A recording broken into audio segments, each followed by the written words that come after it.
I was far from the quiet cul-de-sac and its constant comfort.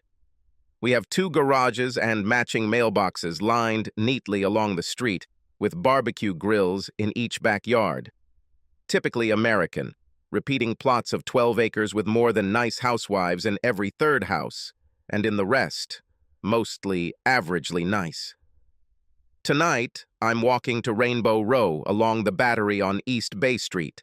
This postcard depicts the peninsula of Charleston, South Carolina, and the last place in the city that a first-class detective would visit on a rainy Friday evening in late October. When I arrived, the colors were already flashing blue and red, and a uniformed couple stood guard on the pavement in front of the pastel green Flemish tourist attraction. I turned on my flashing lights and parked the car in the second row next to the designated car in the next house to take in the whole scene. Several passers-by were gawking on both sides of the street, curious to know what had happened on the busy pedestrian street. One of the employees waved at people and tried his best to keep the seat open. "Welcome to the line of the rich and beautiful, George," the plump, large man said to me as I entered the living room on the first floor. The big guy this week was the night sergeant on shift, a gregarious guy named Paul Montague, who held the county record for the largest sandwich ever eaten by an officer with the Charleston County Sheriff's Department. It was a 60-centimeter-long French bread stuffed with meatballs, marinara, and half a kilogram of mozzarella cheese. A week later, he repeated it. Above all, he was a skilled officer, and I enjoyed working with him. "Crime scene upstairs, second room on the right. It's not too dirty this time." I looked at him and chuckled slightly. "This is good, right? The last case we worked together was in North Charleston, where 3 Mexican illegals started a cartel-tie craze, apparently over a bad drug deal and a revenge killing. Everything was very bad there. If it's not the same mess now, I'll be grateful."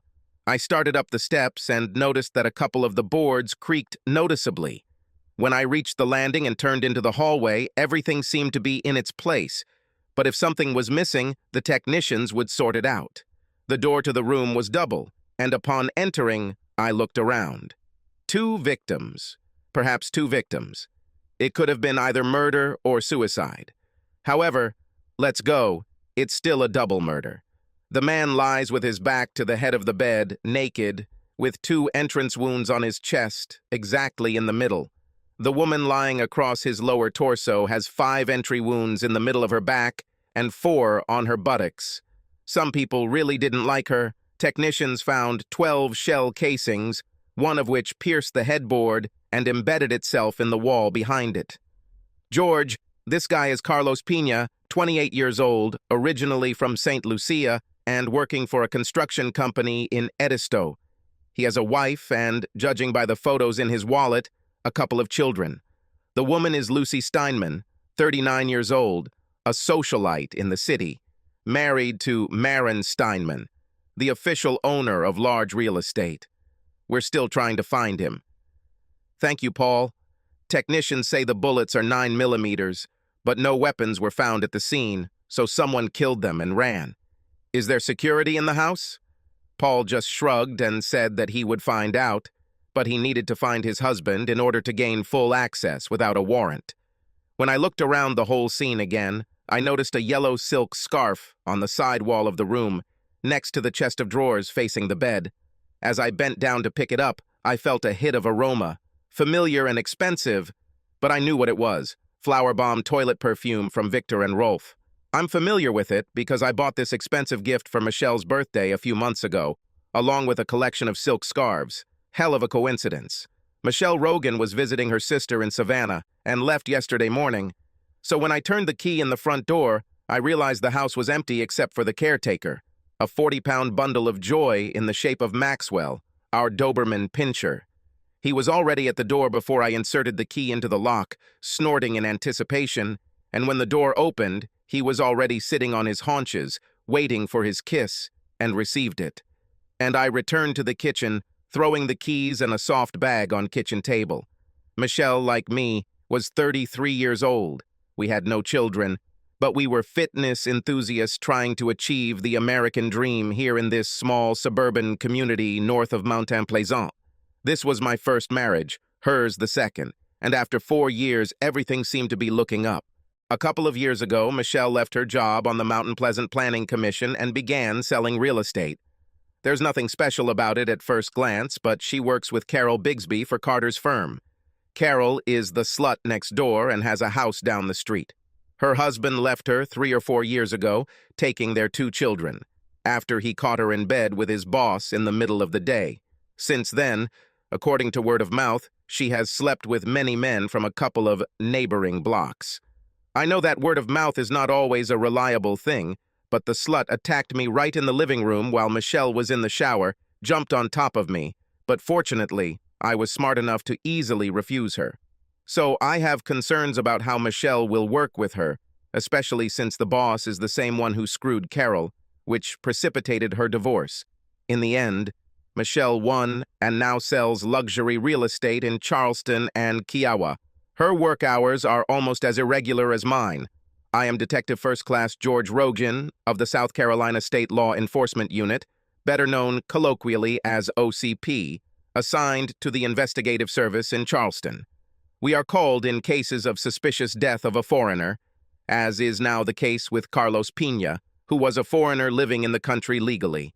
This gave us kind permission to participate at this stage. The next morning I got up early, left the house, and headed to the city center. We received processed forensic packages first thing in the morning, and by the time I arrived, the package was ready for me. Before I could figure it out, one of the customer service employees poked her head through the door. George, Sergeant Montague from Charleston County, delivered a DVD evidence package. He said to let you know that last night they obtained a court order and seized several DVDs from the security system and a hard drive. These are copies. I just need you to sign for them. She leaned over me with her full breasts, almost touching my face, and smiling, extended her hand. If I were a scoundrel, I would have fucked her many months ago. I signed in the right place and watched as my butt, covered by my skirt, floated out of the door. Some future husbands will be very lucky. A note on top of the stack said, "Don't look through this around the kids, George, and keep some paper towels handy." Okay, he's cunning, but he's still the best sergeant in Charleston. I put the stack aside and turned my attention to the stack of evidence. Mr. Marin Steinman has not yet been located, but was considered a person of interest, which may change once more individuals, if they exist, are identified on the DVD. In any case, we all wanted to find him. I was pretty sure George and the Charleston County people were already doing this. Later that day, the UCP ballistics lab report came back indicating that all the shots were fired from the same 9mm weapon, most likely a semi-automatic pistol, and that each shot was fired from the side of the bed near the foot of the bed. Based on the trajectories, they estimated that the shooter was holding the weapon approximately 5 feet off the floor, putting the perpetrator's height between 5 feet 68 and 3 feet 98, depending on how he held the weapon. The precision of the laboratory made me smile. They always say this with absolutely straight faces. For all I know, it could also have been a 5 foot tall chick standing on the step next to the bed. The evidence bag contained several photographs of the deceased, as well as several photographs of the Steinman couple found in the house. His ID says he is 52 years old, but he doesn't look older than 45, and appears fit and attractive to add to his obvious wealth. This explains his attractiveness to his wife, however, his already deceased wife. By any standard, Mrs. Steinman is a beautiful woman, having all the accessories of a good life. The size of the stone in the ring taken from her hand would almost pay for my house, or at least put a hell of a dent in my mortgage. Carlos Pena, on the other hand, was an unremarkable stocky jock. He appears to have worked as a subcontractor on several projects between here and Hilton Head. I suppose that for Mrs., he was just a handsome toy. We'll likely find that they crossed paths somewhere on the property or in a bar, and the next thing he knew, he was screwing some rich guy's wife and getting paid the usual fee. It's a story we've all encountered hundreds of times along the way, although most of them don't get killed on Rainbow Row. Hey baby, are you okay? Michelle asked me when I called her late that night after returning home. Everything is fine with me. What about you and Monique? Your mom called early yesterday morning trying to reach you, and I told her that the telecom cell service in Savannah sucked and that she should call Monique. Well, I didn't say sucks, but you get the idea. You'll make Mom angry if you talk dirty to her. George Rogan, she joked. It was one of our inside jokes. Her mother told the girls that she tried phone sex a few times and became addicted to it for a couple of months until she realized she preferred real sex and started dating a couple of other widows along the way. That's all I wanted to know. I plan to spend the night one more time and will arrive tomorrow evening. Maybe we can get in for a late dinner when I get back. Michelle, dear, that would be great, but I'm just warning you. I may not be free. I'm working on a murder case in the East Bay on the Battery. I think a love nest in the moneyed area was shot up last night, and I'm left with 2 bodies and a missing husband.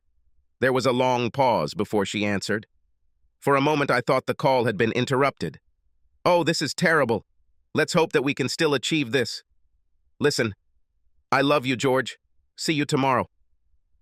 We finished talking, and I set up my laptop to watch the security DVD of yesterday's murder scene. Maren Steinman spent a lot of money on video security. This wasn't your typical black and white grainy crap you buy at the discount store. This is a high-quality product.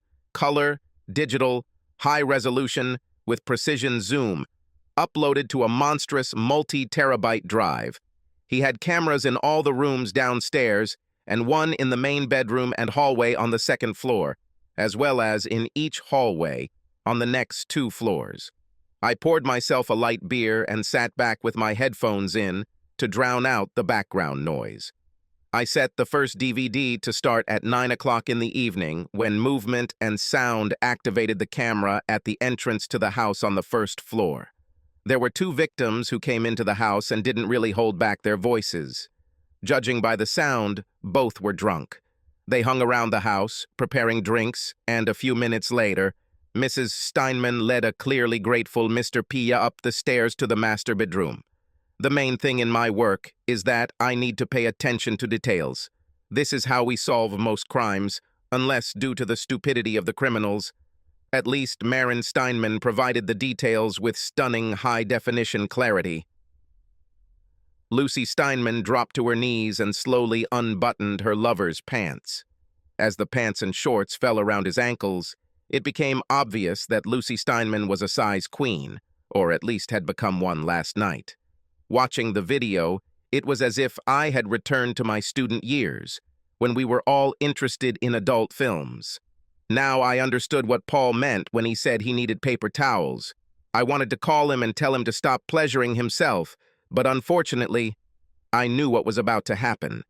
I had to move the scene I was watching back a little. I heard the same thing I heard last night, the creaking of boards on the stairs. A few moments later, a fit figure dressed in black with a hood on his head came into view and, without hesitation, quickly fired 2 shots at Carlos Pina. The next shot hit the headboard, and the shooter motioned for Lucy Steinman to lie across the first victim. A moment later, 5 shots were fired into the middle of her back. The gunman then kicked Mrs. Steinman in the heel and walked to the edge of the bed before shooting her 4 times in the buttocks, apparently in anger. I rewinded again to look at the culprit's wrist. As the gunslinger fired in anger, the black sleeve on his right arm rose up enough to reveal a silver bracelet with what I took to be an Indian pattern. I didn't understand it, so I took a screenshot onto the disc and started the video again. "You won't have sex with other sluts anymore, that's for sure, bastard," the killer said with an accent. Now I knew that she was closer to the lower limit, 70 meters or so, and she knew Pina. Steinman was a minor slut. Paul, I assume you saw the gunman shoot. Have you spoken to Mrs. Pina yet? One of the sheriff's deputies went there this morning with a Charleston police officer, but she wasn't there. Based on what I saw on the tape, we issued an alert on her and notified the TSA. But I don't know if we made it in time. Yesterday morning, she picked up the children from school. She may be completely innocent, but her actions before and after the shooting are disturbing, and we would like to bring her in for questioning. Charleston County will obtain a warrant to completely search the premises in her absence. Oh, by the way, we found Maureen Steinman this evening. He was at the Doubletree Hotel in Savannah and returned an hour ago. It is absolutely clear that he is not a criminal. He claims that he accidentally turned off his phone. He was holed up with some chick who wasn't there when the officers talked to him. They simply noted the sexy lavender underwear and a pair of leopard print stilettos that they were pretty sure weren't his size. Paul laughed as he finished, and we ended the conversation. What is the probability that they will both be in Savannah at the same time? Of course, this could be a coincidence. I've seen quite a lot of these in my relatively short career. The closet door still stuck slightly when I opened it, and I reminded myself that I needed to fix that. She is so meticulous about storing all her things, everything in a row and in one place. I looked for them and couldn't find them. In their place, a void appeared in the row. I think they were high heels. In fact, they are Gamma Pony Chelsea boots that her mother gave her a couple of years ago for Christmas. Over $500 at Harrods online. With a pair of tight yoga pants and her killer legs, she looked great in them, and they weren't there. Suspicion can arouse strange things in a man's mind, and if any mantra penetrates us more than another, it is, leave your emotions aside. I was taught to recognize when I was acting or reacting with emotions rather than facts. I did just that by allowing emotional suspicion to guide my actions. It was 11 o'clock at night, 24 hours after I arrived at the scene on Rainbow Row. I'll have to go through the remaining DVDs, but that can wait until tomorrow. Maxwell announced that he needed a late walk, and the two of us headed into the area, flashlight and dog poop bag in hand. It was quiet for the most part, and after a few minutes I found myself walking up to Carol Bigsby's house and seeing that she had company for the evening. Nothing changes. Maxwell did his thing next to her mailbox, I picked everything up, and we moved on. It was already after midnight when I fell into bed and didn't move until 8 in the morning. After a quick run and a light breakfast, I installed the other DVDs, intending to start looking through them for clues. But before I could get started, I received a call from Paul Montague. George, we found out where Mrs. Pigna flew to, Ms. Castelda Portala. Pina is a Belizean citizen and flew into Belize City late yesterday evening after arriving in the Dominican Republic by boat. She also withdrew a substantial amount of cash from her bank accounts and gained access to the family's safe deposit box on Friday afternoon. In such a place, she probably had to run for money. The U.S. has an extradition treaty with Belize to try to get her back, but after speaking with the U.S. attorney last night, it will likely be a long story if it ever comes to fruition. They don't hand over their own citizens easily, and when they do, they usually demand witnesses for anything that could result in the death penalty or life imprisonment. I'll keep that in mind if I need to screw anyone over, Paul. Do you have any more good news? He just laughed at me. We're going to talk to Marin Steinman later. Would you like to join us? I wanted and agreed to join them at Steinman's house at 1 o'clock in the afternoon. With a fresh mug of coffee and a happy Maxwell standing on the veranda porch, I put on the DVD, starting at 9 p.m. on Friday in reverse order. During the day, the only activity was running around the house of Mrs. Steinman and the housekeeper, who arrived at 10 minutes past 9. The next DVD showed an earlier encounter between the two dead, starting at 10 o'clock on Thursday evening until he left at 2 o'clock in the morning. The earlier activity was a repeat of the previous day, and the DVDs for Tuesday and Wednesday were uneventful. Apparently, Marin Steinman was absent from home all these days. It was only on Monday that interest increased again. On Monday morning, the housekeeper came at the usual time and left by noon. In the morning, Lucy Steinman was not visible, and she did not move upstairs. At 1:20 in the afternoon, Marin Steinman arrived home, allowing himself and the petite brunette into the living room. There was a familiarity between them, indicating that this was not their first experience. The woman walked up to the bar and prepared 2 glasses. "I take it your wife won't be back until tomorrow?" she asked Steinman, handing him the drink. "Her flight arrives at 11 o'clock tomorrow morning, so there's no rush, baby." I watched, as he took the drink from her hand and pulled her tight size 4 dress over her head, leaving her standing in her size 4 SX panties and size 3 bra. She stood in front of him, being 5'5", stroking his growing bulge in his pants with her hand. The canary yellow scarf had already fallen to the floor, and Steinman bent down, picked it up, and brought it to his nostrils. A woman weighing about 50 kilograms squatted down, balancing on 7.5-centimeter stilettos, pulled her lover's manhood out of his pants and began to satisfy him. I should have stopped watching, but I couldn't. When they finished, they both headed upstairs. The camera in the master bedroom showed them both entering the bathroom, then leaving 20 minutes later, and the woman going downstairs to get her clothes. When she returned, Steinman picked up the yellow scarf again and inhaled its scent before throwing it on the dresser. The scent I remembered was Flowerbomb from Victor and Rolf.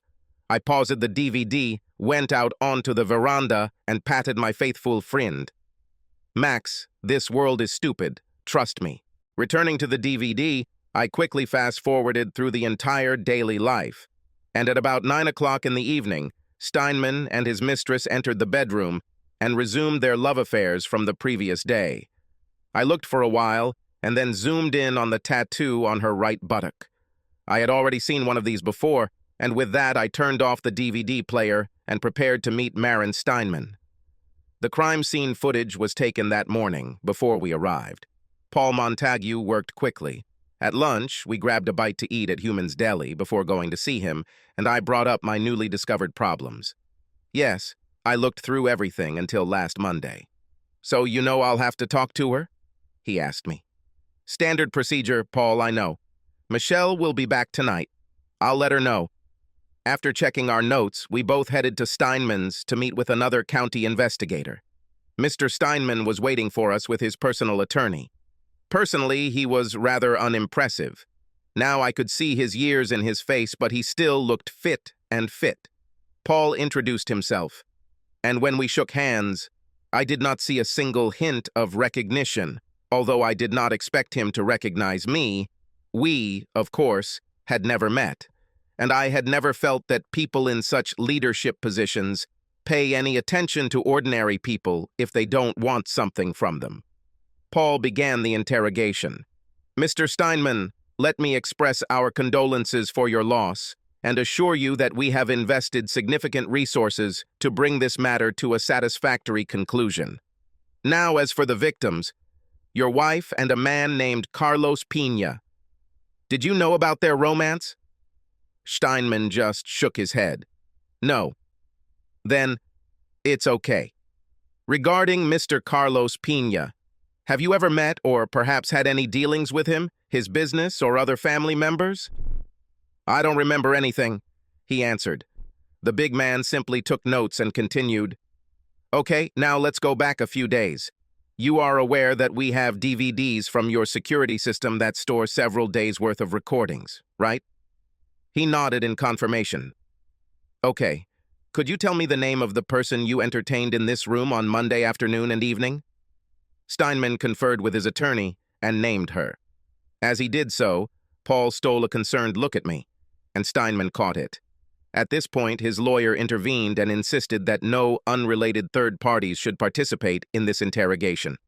Paul didn't want that. From our point of view, the consultant, the woman in question, remains an important witness until we interrogate her. Mr. Steinman, have there been any other women who have visited these premises with or without your wife in the last 2 weeks? I advise my client not to answer this question. We consider it insignificant.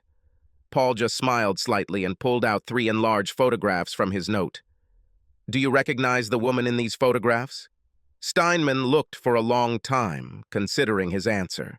He conferred with his attorney, and the meeting was abruptly terminated. My client will not discuss any further matters with any representative of the Charleston County Sheriff's Office or any other law enforcement agency at this time. If he is not detained for questioning, I ask you to leave the premises. Paul and I expected this and did not reveal the woman's identity to Steinman, because someone who had nothing to hide would certainly have shared this information himself. In his case, he did not disclose that he had lunch with Mrs. Castel de Portala Pigna, not knowing that it was caught on CCTV last Wednesday at the same establishment where we had just dined, in Huyuman, Delhi. Warrants had already been issued to seize bank records when they opened Monday morning and to search Steinman's Meeting Street offices. As we spoke, the sheriff's office and the UCP were already conducting a seizure. At the end of our first meeting, I had to withdraw from the case. However, Paul kept me informed, unofficially, of course. At our lunch, a little earlier, he explained, "Yesterday in Delhi, when I came for a sandwich, our owner chatted with me. He heard about the shooting at Steinman's house and reported that Marin Steinman had been at his establishment a few days earlier. He is a frequent customer here. Well, I asked for surveillance footage, and sure enough, last Wednesday he had lunch here with a woman. Oddly enough, the woman appeared to be Mrs. Castelda Portala Pina, and on her right wrist was a bracelet similar to the one worn by the perpetrator at the time of the shooting. As evidence, he provided the photographs we now have, as well as the original DVD. At this point, we assumed that Steinman knew his wife was committing adultery, and Mrs. Pina either knew it too or he let her know it. I think he paid her to attack him, but now we have to prove it. He might not even have to pay her. She might have enjoyed what we saw. In any case, he definitely passed the envelope to her across the table, and now she, as they say, waved her hand. Additional evidence may help us persuade her to leave Belize. I think I've said it 100 times, George. Stupidity ruins everything every time." That evening, while waiting for Michelle to return, I remembered our first meeting.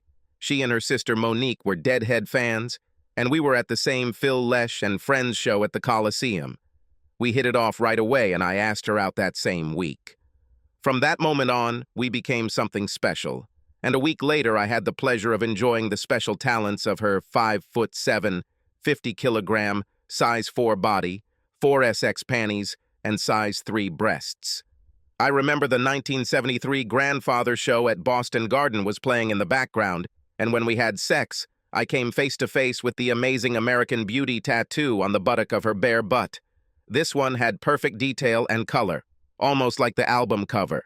It seems that Marin Steinman also saw one when he had sex with his mistress. Michelle turned the key in the front door at 10:15, and Maxwell immediately waved the stump of his tail. His personality around her was different from mine. Between us, it was all male and male bonding, but with Michelle, he was a puppy again. She walked into the kitchen and threw the keys on the kitchen table, and then came over and hugged and kissed me. "How are you doing?" she asked. "I'm away from him now," I answered. "Oh, by the way, where are the gumma boots that your mother gave you for Christmas?" She looked at me strangely before answering. "Why do you need to know about my gammas? I know you won't wear them. Just curious. I was looking for something in the closet and noticed that they were missing." "Oh, well, I swapped them from Monique for Fendi shoes. I didn't know you liked them. I didn't say anything, I just suggested, 'Hey, listen, why don't you take a shower and I'll make you a drink when you get back?'" When she returned, I brought her a glass of wine and light beer. It had been almost 48 hours since I walked into that East Bay house on Friday night. "First, let me tell you about the case I was working on." Amazing. Paul Montague worked on it, and as always, brilliantly. Well, 95 Rainbow Street is a place owned by a guy named Steinman. The victims were his wife and her lover. The guy's wife is the main suspect, but Paul thinks this guy, Steinman, is also involved. I watched her reaction and saw some hesitation on her face, the smallest sign of awareness. Paul wants to talk to everyone associated with Steinman, including anyone who may have been in the same house before. We have CCTV footage from several days ago. I paused for effect and saw that Michelle was becoming uncomfortable, although she was trying her best to hide it, but to no avail. She realized that I knew, and there was no point in denying it. I asked, "How long ago?" "I think almost 6 months." "Why did you even get involved in this?" "You know what I think about infidelity?" "George, I don't know why." Monique kept telling me how exciting it was, and how she'd already done it twice and Donnie still hadn't heard anything about it.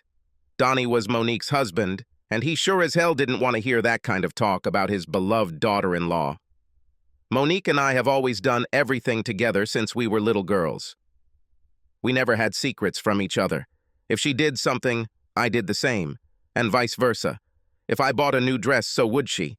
If she bought a new perfume, I had to try it, too.